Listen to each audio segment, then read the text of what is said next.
Aslam everyone, welcome to my channel, welcome to another vlog. I hope आप सब ठीक होंगे। हम लोग भी अल्हम्दुलिल्लाह ठीक हैं। आज मैं आपके साथ शेयर करने वाली हूँ अपना डेली वीलॉग, जो कि काफ़ी दिनों से मैं प्रॉपर्ली शेयर नहीं कर रही थी क्योंकि मैं कुछ मसरूफ़ थी और बाकी चीज़ें मेरे साथ चल रही थी। तो आज मैंने सोचा कि चलें एक रूटीन वीडियो बनाई जाए।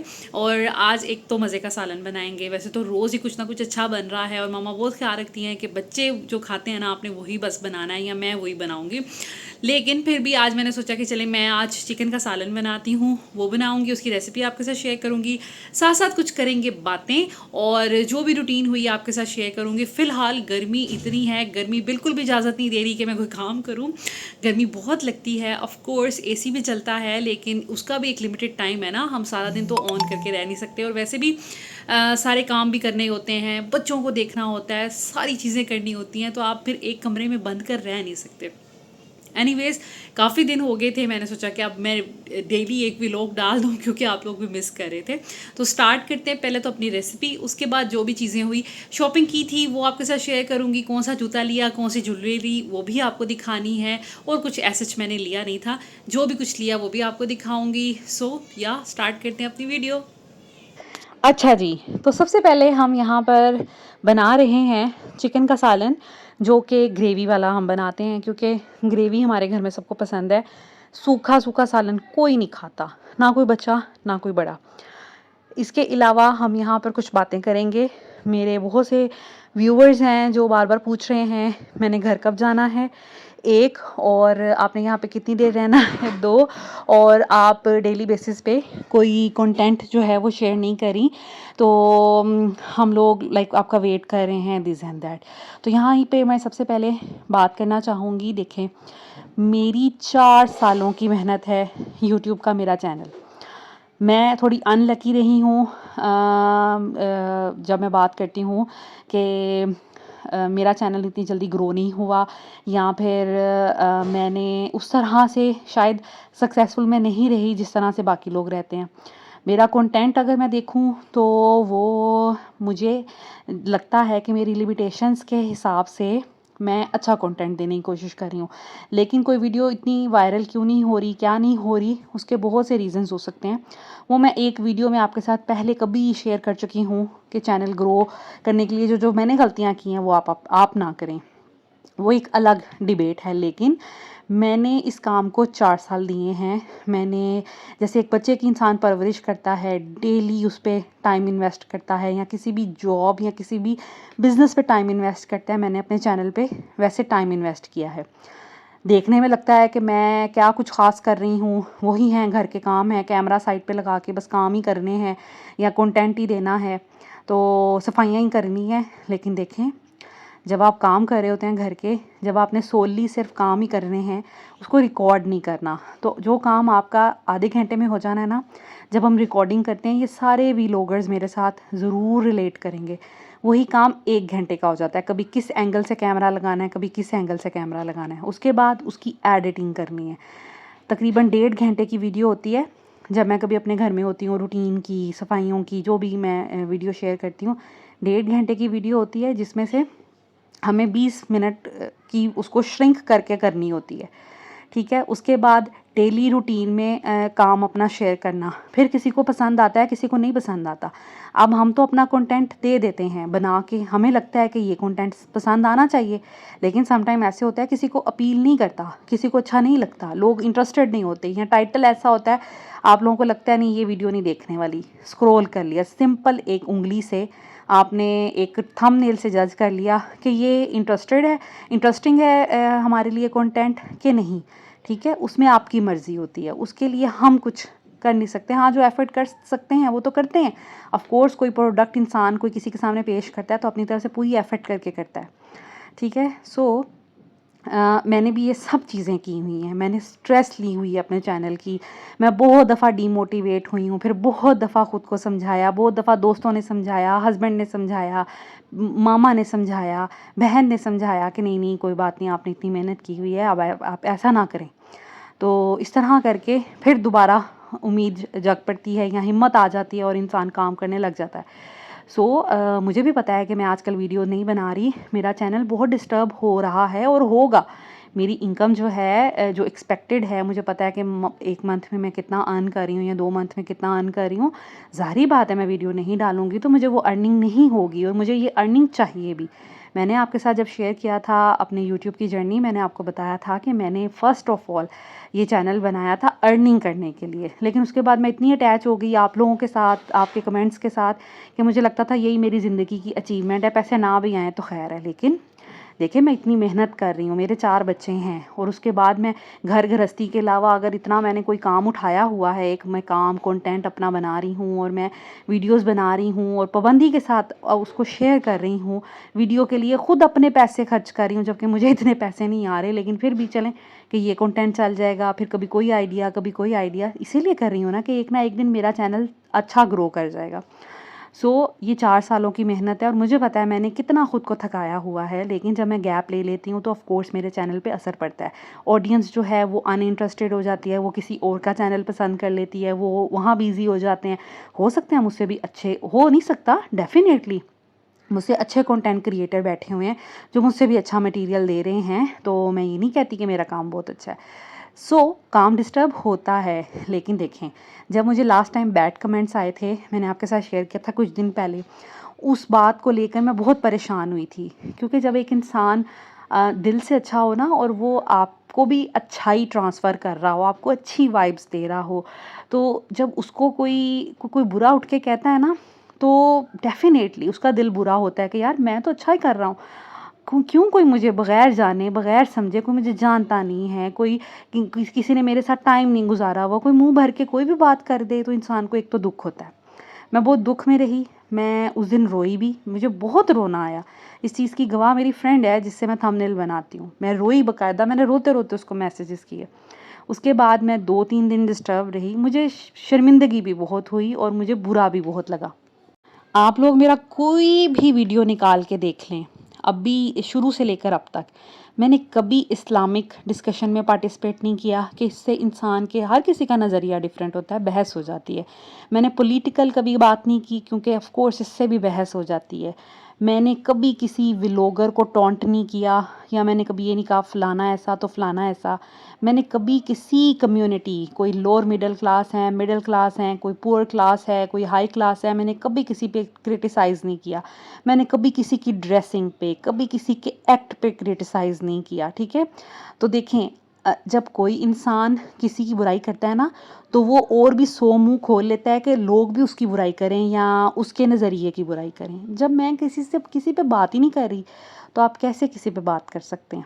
एक बात, दूसरी ये बात, मेरे अम्मी-अब्बू का जो भी फाइनेंशियल स्टेटस है, ठीक है? वो गरीब हैं, वो अमीर हैं, उनका घर छोटा है, उनका घर बड़ा है। मेरे लिए कोई मैटर नहीं करता, मेरे लिए उनका घर जन्नत है। मुझे सबसे ज़्यादा ज़िंदगी में सुकून कहाँ मिलेगा? उनके घर आकर या उनकी गोद में, ठीक है? तो मेरे लिए वो काबिल इज़्ज़त हैं और मेरी जैसी उन्होंने तरबियत की, परवरिश की, मैं बहुत खुश हूँ। और जो मुझसे मिलता है वो मुझे ये बात कहता है कि आपकी तरबियत बहुत अच्छी हुई है। तो मेरे लिए मैं समझती हूँ कि ज़िंदगी में यही बहुत बड़ी अचीवमेंट है। लेकिन जब कोई आप ऐसे मुँह भर के किसी को कुछ कह देता है, ऑफ़ कोर्स बुरा लगता है, इंसान हर्ट होता है।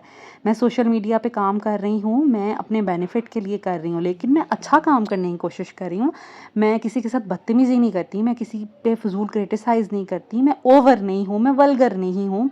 फिर कोई उठ के मुझे कोई बात अगर करता है, तो फिर मुझे बुरा लगता है। मैं कुछ दिन इसलिए वीडियोज़ नहीं बनाई कि यार अब मैं यहाँ पे क्या वीडियोज़ बनाऊँ। मैं फिर घर की वीडियो बनाऊँगी, घर में कोई काम करते हुए वीडियो बनाऊँगी, कोई कमेंट आ जाएगा, मेरा दिल ख़राब होगा। मेरी अम्मी भी मेरी वीडियोज़ देखती हैं, उनका भी दिल ख़राब होगा। तो इस वजह से मैंने फिर कोई वीडियोज़ नहीं बनाई। दूसरा ये कि यहाँ पर आके मैं इतनी बिज़ी हो गई हूँ, माशाल्लाह भाई हैं, एक भाई डे की ड्यूटी करता है, एक नाइट की ड्यूटी करता है।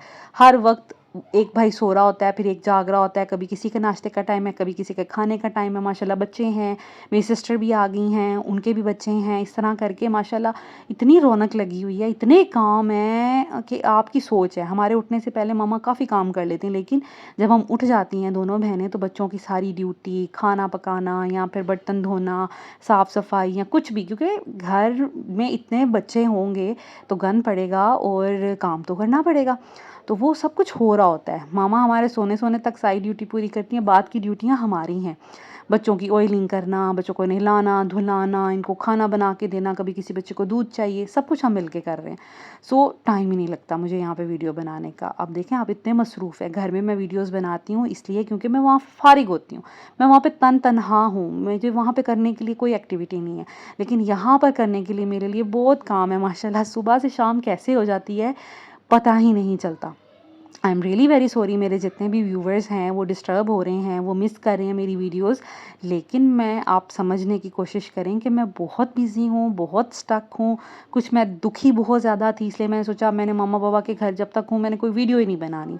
मुझे पता है मेरा काम डिस्टर्ब होगा, मेरी आप सोचें इंसान ने प्लान किया होता है ना, इतनी लिमिटेड आपकी लाइक इनकम है, उसमें आपने ये सब कुछ करना है या सेविंग करनी है या व्हाटएवर जो भी करना है, तो वो इनकम आपकी रुक जाए। मुझे पता है, मैं रोज़ सोचती हूँ मेरा काम यार डिस्टर्ब हो रहा है, मुझे चले जाना चाहिए। मेरे अब्बू नहीं जाने देते, वो मुझे यही कहते हैं कि बेटा आप वहाँ पे, अब नूर भी आ गया मेरा भाई यहाँ पर, उसकी जॉब यहाँ पे स्टार्ट हो गई है, तो अब मैं वहाँ पे अकेली जाऊँगी। मेरे अब्बू बहुत परेशान होते हैं। सोशल मीडिया पे पिछले दिनों इतने वाक़यात हुए हैं, मेरे अब्बू डर गए हैं और मेरे अब्बू सेंसिटिव भी बहुत हैं।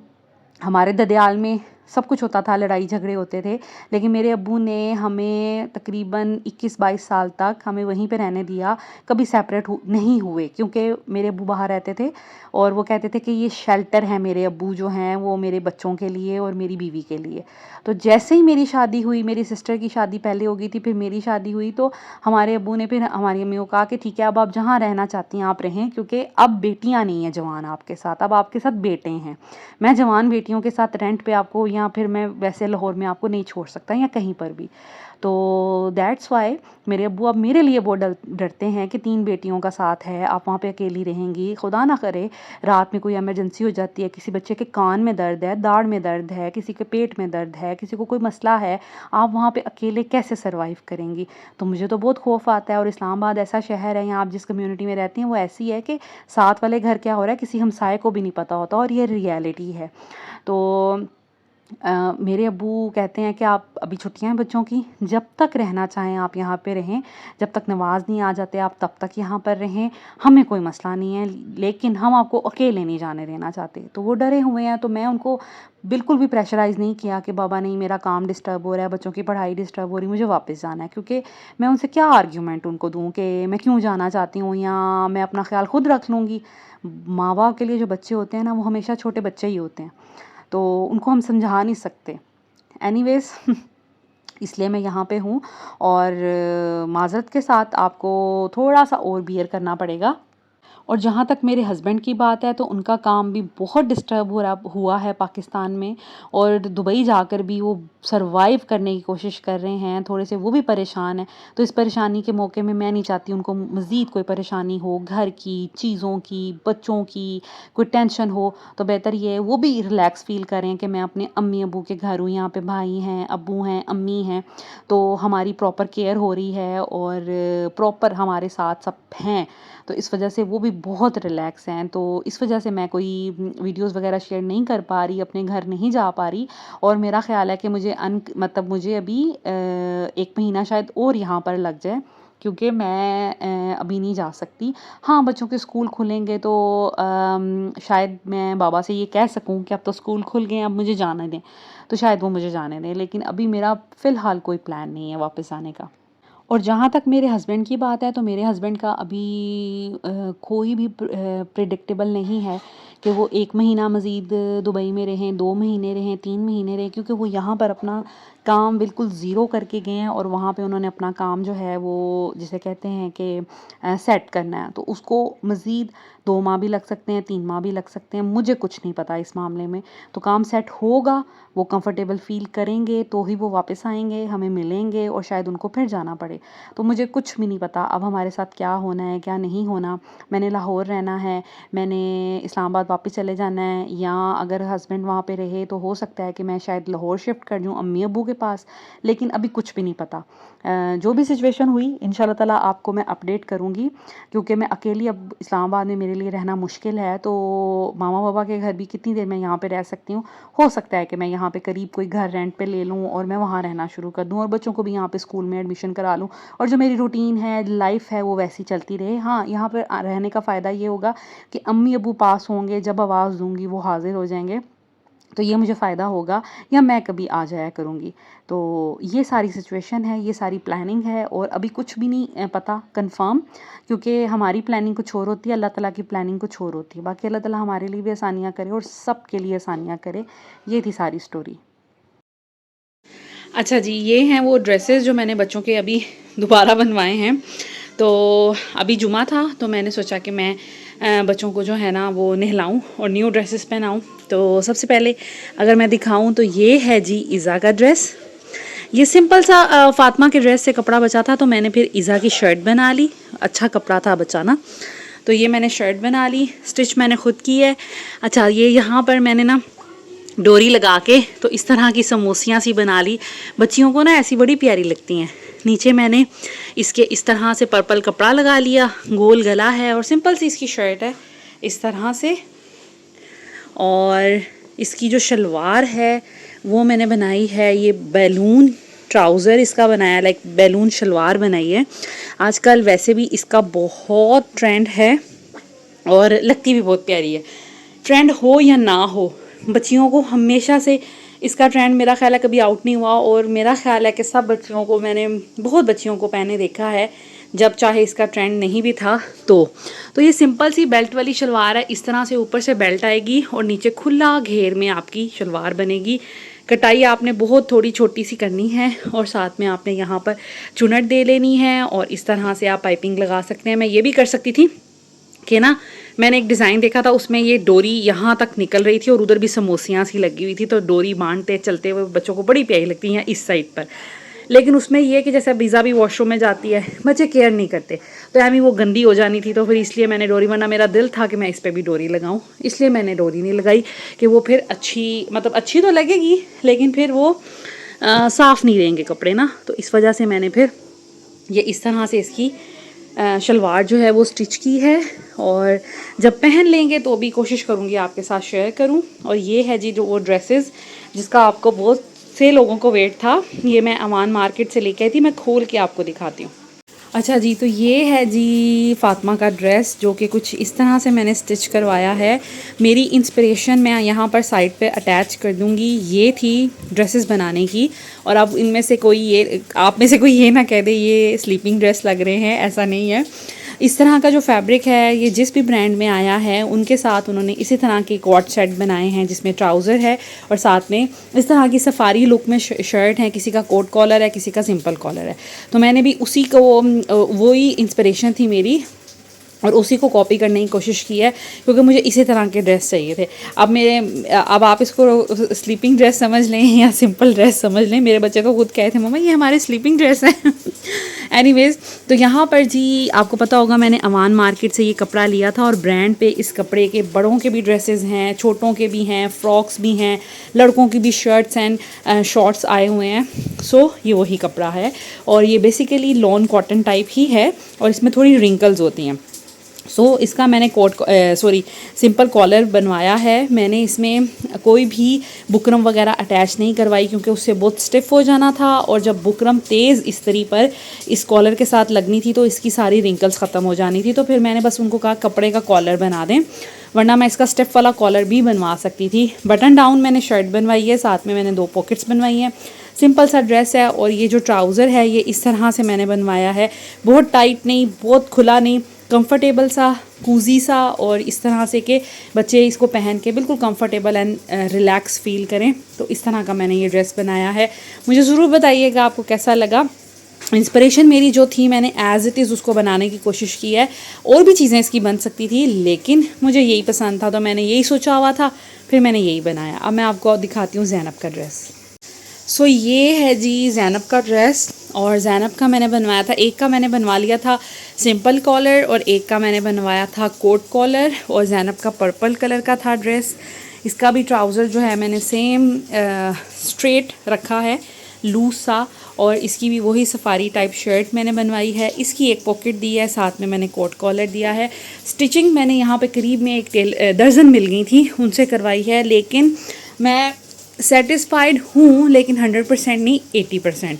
और मुझे ज़ैनब के कॉलर थोड़ा सा कम बेटर लग रहा है, इससे बेटर बन सकता था, तो लेकिन खैर कोई मसला नहीं है, ऐसा हो जाता है। और मैंने फ़र्स्ट टाइम ही इनसे ड्रेस बनवाने थे, तो ड्रेस देने ही पड़ने थे बनवाने के लिए, तो खैर जैसे भी बने अब ठीक है, लेकिन इससे बेहतर सिल सकते थे।